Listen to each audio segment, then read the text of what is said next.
versus any all known occupants at 53170 Fulton Road. So let me take a minute and make a note about everybody that's here, because when we adjourn this, I can't remember what happened. So I have to write it all in the file.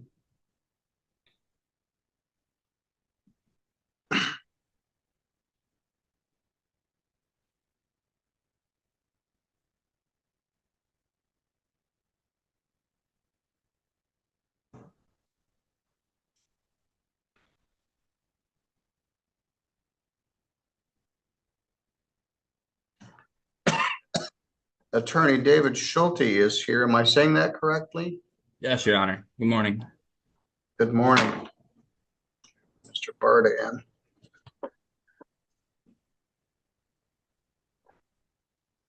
And Mr. Jason Moore. What's your name again? I didn't. It's Jason Moore.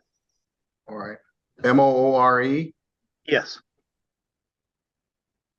Son of Earl Moore. Was Earl Moore the mortgage holder on this property? Yes, he was my father. He's the one that originally had the mortgage. Is he still alive? No, he just passed. When? The 6th. Of April? Yeah. Oh my, okay. I'm sorry for your loss. Yeah, he wasn't Now, even ill. Are you in the property? Yes, sir. I'm there, and then Robin Adair Moore is there. She is 100% bedridden and on oxygen full time. And then Aaron, the young boy that they have guardianship and custody of, he's 10 years old, is there.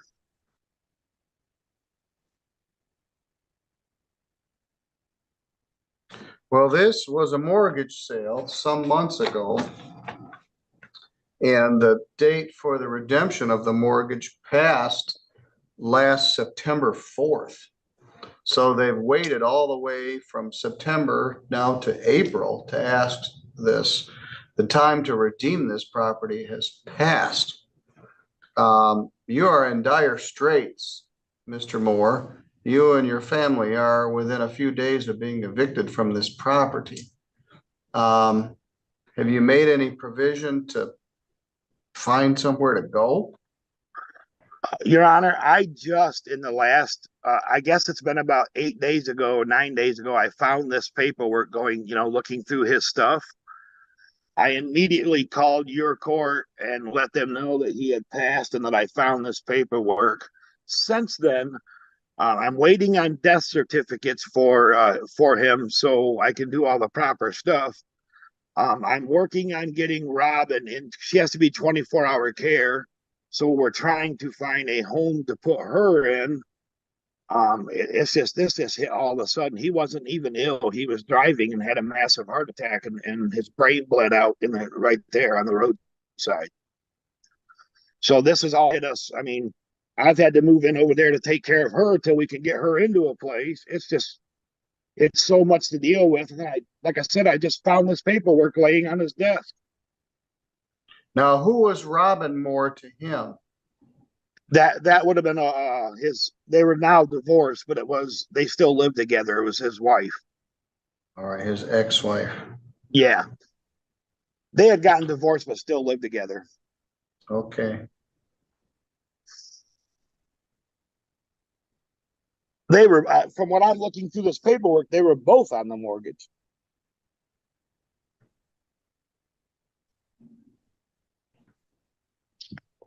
But I'm sure, well, as you can tell, I appreciate your being here to help enlighten us a little bit. Mr. Schulte, what do you make of all this? Your Honor, obviously, given the situation is a little bit unique here, if it helps, we can try to offer Mr. Moore and his family 45 days to move out. I know we have authority for that, but anything else is a bit too much. Well, he's just here trying to help pick up the pieces. But what happens is people ignore the comet that's coming to collide with the planet, and they don't do anything about it. And then it hits. And so these people are in a tough position. I think the safest bet at this point is to continue this for 1 week, see what Mr. Moore can tell us. And then perhaps you can give them a 30-day or so move out date. But that takes us to May 3rd. Your Honor. Yes? No matter what, I have to move everybody out and try to clean this place up. There's this place is full. There's 5 garages out there full of stuff. I am very pleased with the gentleman there willing to give us 45 days. I think I can have it done by then and have most of the cleanup done. I don't want to waste the time if we don't have to. I mean, I'm willing to work with these people. This was thrown at me. Like I said, I didn't even know this existed. I did find notes. I could kind of show you. He had notes in the file where he had been talking with an attorney and stuff to try to save his house, but it looks like it just came too late. Well, I have some concerns. You don't have the authority to consent on behalf of everybody else that's in there. Robin has an interest in this. You're not an attorney. But I take you up on your effort to get the place cleaned out in the next 45 days. But for starters, let's just continue this to May 3rd. May 3rd? That's next Friday. Are we going to do a Zoom again? Yes, sir.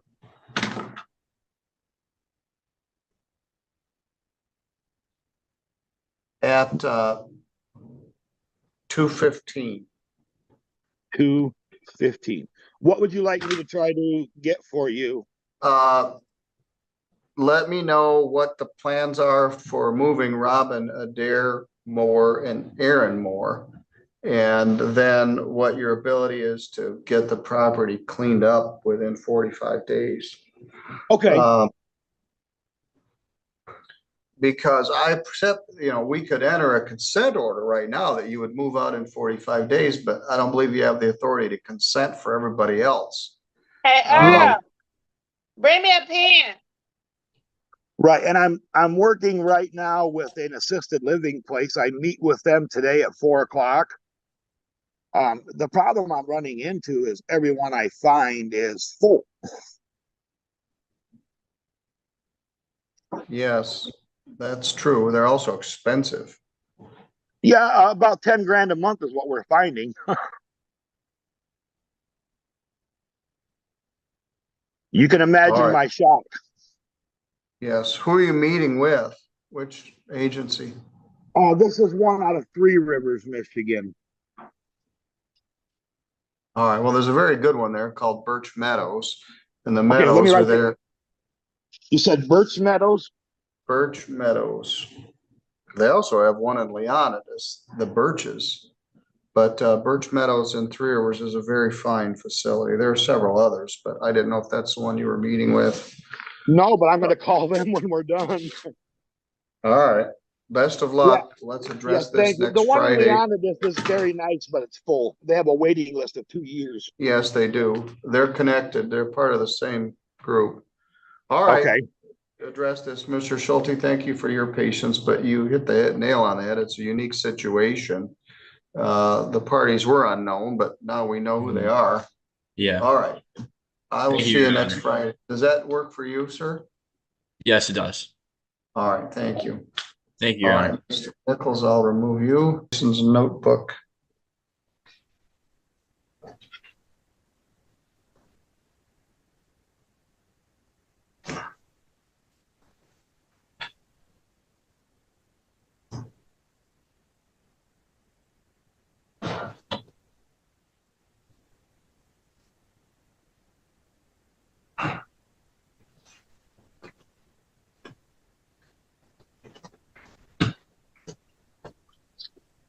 Good afternoon, Mr. Moore. Can you hear me? Yes. Can you hear me okay? Yes, you have a bright light right behind you, which is not ideal. Let me see if I can fix it. Well, just turn the other way here, find another spot to sit. Did we fix it? Yes, that's very good. We have a ceiling fan, but I see lots of those. All right, this is a return in the matter of Carrington Mortgage Services versus all unknown occupants at 53170 Fulton Road. Attorney David Schulte is here for the plaintiff's Carrington Mortgage. The tenants are not unknown. They are descendants of Earl Moore and Jason Moore, Robin Adair Moore, who is Earl's ex-wife, and at least one other person was residing there, a child. When we met last week, there was discussion about what this is. It's a house with 5 garages full of stuff. And there was a foreclosure in this case quite some time ago. Now, the mortgage holder was Earl Moore, who apparently didn't share this financial distress with anyone else. And he died, I think March 10th. No, April 6th. And then the occupants realized what the circumstance was. So I think it was Mr. Schulte said he would offer 45 days to move, but we didn't come to any resolution. We continued the matter until today. Mr. Schulte, what's the position of your plaintiff? Your Honor, we could still offer 45 days to the defendant if that works for him. I think the problem we had last time as well, though, was with the consent judgment, if he had authority to sign it. Yes. He couldn't consent for everybody else. So I could just do it as part of a consent on your side or just rule it with the plaintiff's consent. Mr. Moore, do you think you can vacate the property within 45 days? Well, let me be honest and just say this. I got the death certificate yesterday. So now I can move forward with paperwork to get things done. We did find Aaron Bowers was the young boy that they actually had custody of. We have found a family member who is going to step up and try to get custody of him. Again, we had to wait on the death certificate because my dad Earl actually had guardianship of him, and they can't change that without proving he was dead. There is a lot there to move. Robin is on full-time oxygen, bedridden. We are working very hard to get her into a home. You know, I'm going to do everything I can to be out of there in 45 days. It's just so much. It's just so much to do, and I just now finally got paperwork to get started. Well, and it's certainly better than 10 days, and even then, they don't have to evict you on the 45th day. So today is March 3rd. May 3rd, excuse me. I do that often. May 3rd to June 2nd is 30 days. 15 more days after that would be June 17th, would be 45 days.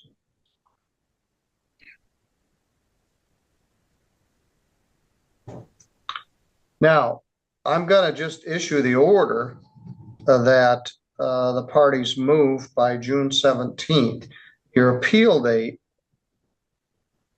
is May 13th. Patterson's bowling out there or something. If they stuck to their guns, you'd have 10 days to move. And there are several problems. A, you have to find something for this young boy. You have to find a placement for someone who's on oxygen and bedridden. And you got a lifetime worth of possessions stuck out in these barns. The primary concerns are finding a place for this young Mr. Bowers and for Robin Adair Moore. But at some point, they wish to get this property back. The foreclosure was a long time ago.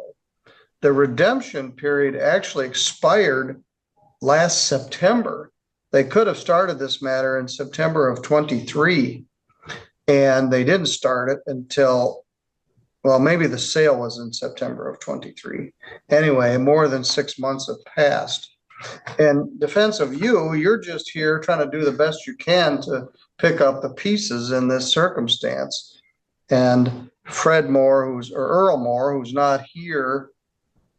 Had Earl been a police officer at one time? Yes, sir. 27 years. Yeah.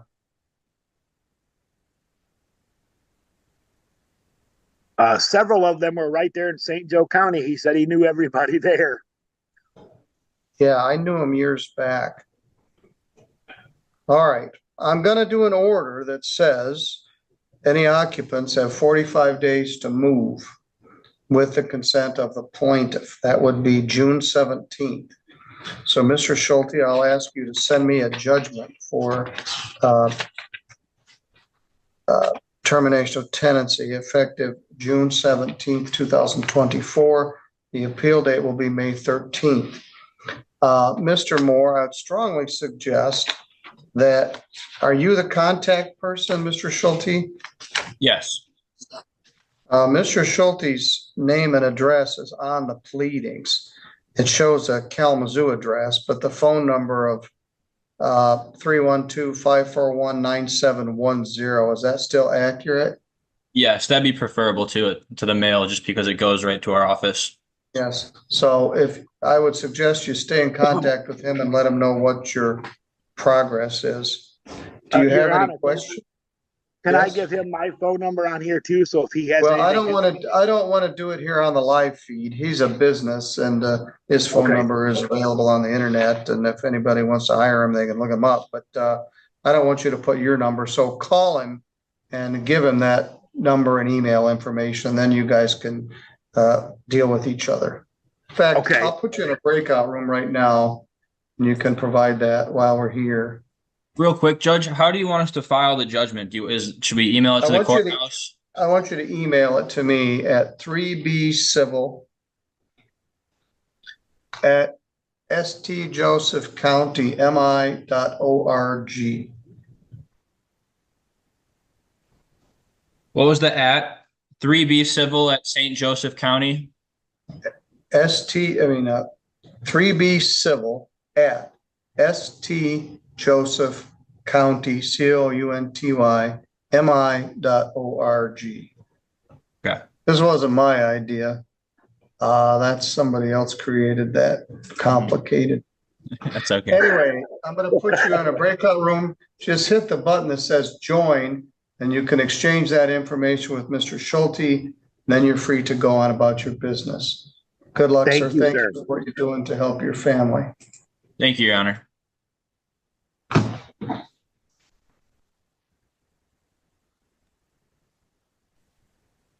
Thank you, Judge. Thank you, Meg. I'll see you Monday. Yeah, I'd say I'm looking forward to it, but I'll